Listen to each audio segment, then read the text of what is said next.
Hi, welcome to Off the Shelf with Dr. Hanks. That's me. And the purpose of this segment is to find a key takeaway from a book that has an impact or meaning or purpose in our life. Some way that we can improve our life or improve the way we view things.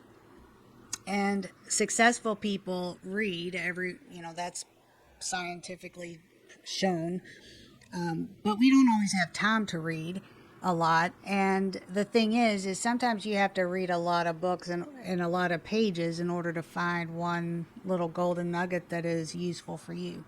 So the goal of this segment is I will share with you the key takeaways that I see in books that I think would be helpful for, they're certainly helpful for me, so helpful for someone else. And so today's book is Louise Hay.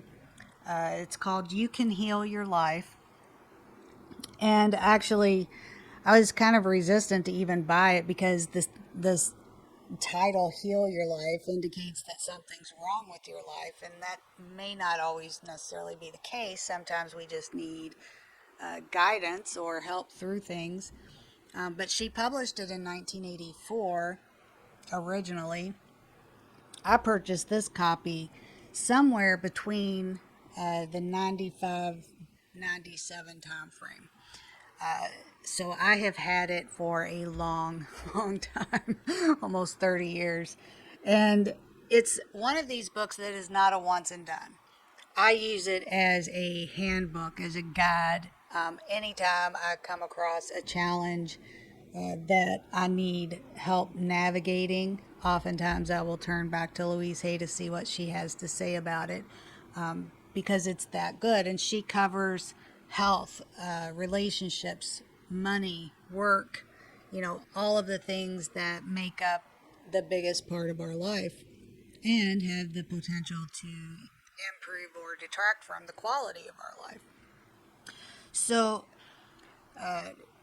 recently I had a challenge come up and I reverted back to I went back to Louise Hay. What did she say about this? And I want to share that with you because I think that typically if one person finds value in something, a lot of other people will too. So I want to share this with you.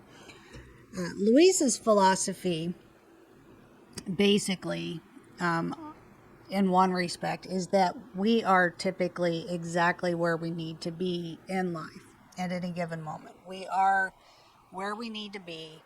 We're not behind, and a lot of times she says if there is a recurring challenge or a recurring issue that causes you grief, there's a lesson that needs to be learned. And we can actually create these situations over and over again.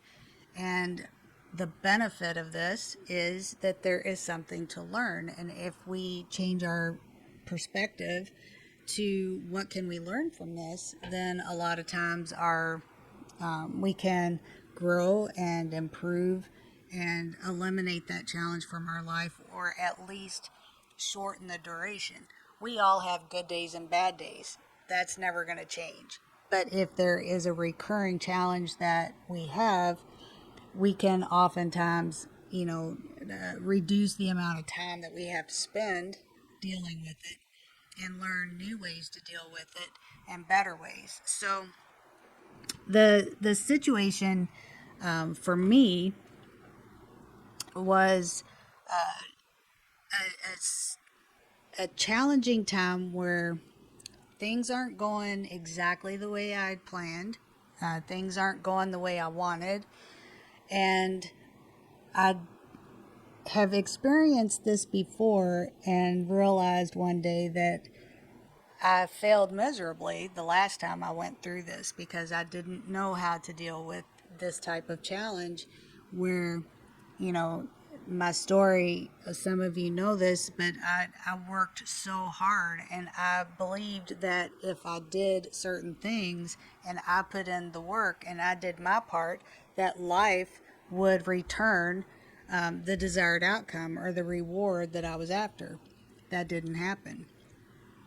And so recently I found myself in a similar situation, and my thought went back to, how did I fail so miserably before? What did I do or didn't I do that I can use to learn so that I can make this situation better?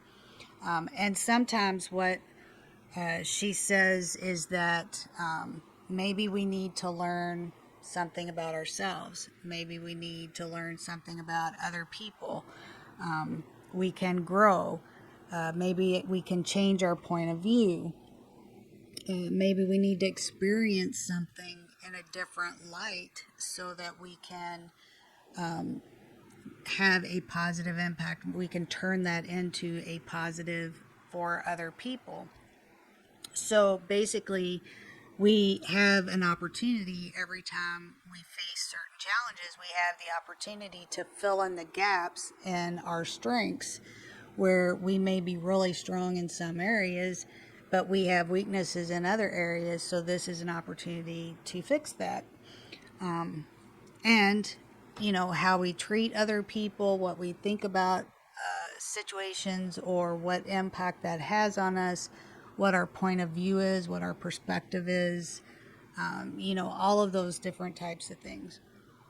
And even, forgiving other people or settling issues that have not been resolved, all of those types of things. So, the interesting thing about this is, as I was preparing for this and kind of rereading some of the stuff that's in the book, I realized that it is, oddly enough, very closely related to a topic that we talked about a couple of weeks ago, about how what got you here won't get you where you want to go. It won't. It may have worked to get you to this point, but in order to get further and progress and improve in certain areas, you need to do something different. And that is basically exactly what she says, whether it is a mindset shift that we need to make, or a change in our habits, a change in our behaviors, a change in our beliefs. That is what we have to figure out. We have to do something different in order to get the most out of this experience and learn from it in a way that we can stop just going through this same cycle of it over and over again. And I think that it is important to realize that, we all have a go-to toolkit. We all have emotional responses or mental responses. We all have these responses to things that we've learned over the years to go to, whether subconsciously or consciously. It's like an if then. If this happens, then I do this. And if you see a pattern, then that is a go-to response for you, whether you realize it or not.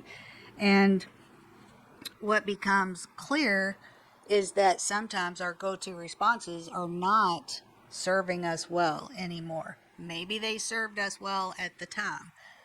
Maybe there have been times in the past when they did serve us well, but they may not be serving us well today, because we are not the same person that we were then, and our situations or circumstances are going to be different, even though the theme of the challenge may be the same. So we have to do something different, and we have to sometimes let go of our go-to. If that makes sense. Some of the things that, whether it is avoiding something, or, getting angry, or blaming other people for things, or justifying our behaviors, being judgmental. I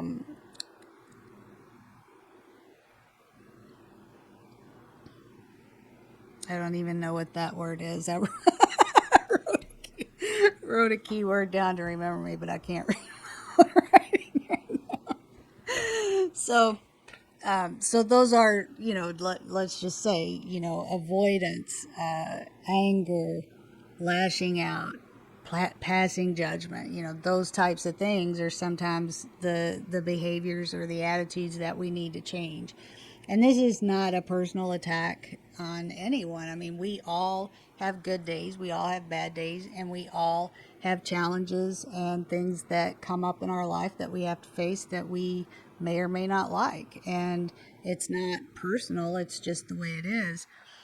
One of the things that I have started practicing when this happens, and I got this from Louise Hay's book. I got this from the book we covered a couple of weeks ago, and I've gotten this from several other areas in life that I've talked about where we have to do something different. And a lot of times, the best question that I can ask myself when I'm going through a challenging time that seems to be a repeated challenge, like this is something that has now become a pattern in life, and I want this pattern to stop, to go away. I don't like it. And if I want to make progress, significant progress moving forward, and I want to improve the quality of my life and my mental health, I need to figure out some way to deal with it a little bit differently. So the reflection questions that I ask as soon as I see a pattern emerging, I ask myself, what did I do in the past, or what are the parallels? What is causing me to think that this is a pattern? There's some kind of parallel life going on here. The challenges are the same or similar, maybe with different people or different places, but this is recurring. So I identify first, I'm self-aware enough to identify that this is a pattern, and then I try to look at it from the perspective of what exactly is this situation that is causing me grief, and what are the parallels. So that helps me isolate a few things. And then I ask, what did I do before that didn't work? What did I do before that did work? And what should I have done, or what could I have done differently? And so now what I do with that information is I have to get really honest with myself and say, I really screwed this up. I didn't say or do this. I should have done this. And, that all kind of fed into the failure that I experienced. And how can I change that now? So what could I have done better? What could I have done differently? Now, there's no guarantees in life. And even though I am a super strong advocate for, self-development and self-growth and self-help, this should not be confused with constantly beating yourself up over the past, or constantly beating yourself up over what you did or should have done or could have done or whatever. That's not really the intent. The intent is to really look at it and say, okay, this is the similar situation. Here's how I dealt with it before. That clearly didn't work. Here's how I'm going to deal with it today. And we're going to try something different, and we're going to try a different approach. And hopefully that will result in a better outcome. So that is, that's what I wanted to share with you today. If you are experiencing, or if you see common patterns or themes in your life that are challenging and difficult and take you into places that you don't want to go, that is normal. That's what we all experience. And there's nothing wrong with you. There's nothing wrong with where you are today. Louise says you are exactly where you need to be, and that could be because there is a lesson to learn. And what you can do to be proactive and to empower yourself is look at, how did you handle it in the past? How did you get there in the past? How did you get there now? And take control of what can I do differently to approach this a better way, or to have a better impact, and to learn from it, so that that can guide my behaviors and habits and choices in the future. So again, we all have good days, we all have bad days, we all experience challenges, and there's nothing wrong with that. That is part of life. But we can be happy and empower ourselves and self-aware enough to say, you know what, this time I'm going to do something differently. I'm going to learn from this. I'm going to grow from this. And I'm going to make positive changes because of this. Thank you for teaching me. Now, go on about your way. Thank you, life, for giving me this experience and letting me learn this lesson. And now we're going to move on. And so that is the positive part of this. Learn to be grateful for every experience. Learn to learn from every experience. And then also learn how to guide your behaviors, your mindset, and your attitude, or your choices moving forward, so that you can break the pattern today. So with that, I will see you next week. That's a lot to unpack, and that takes a lot of work. So hopefully this was helpful, and we'll talk again next week. Bye.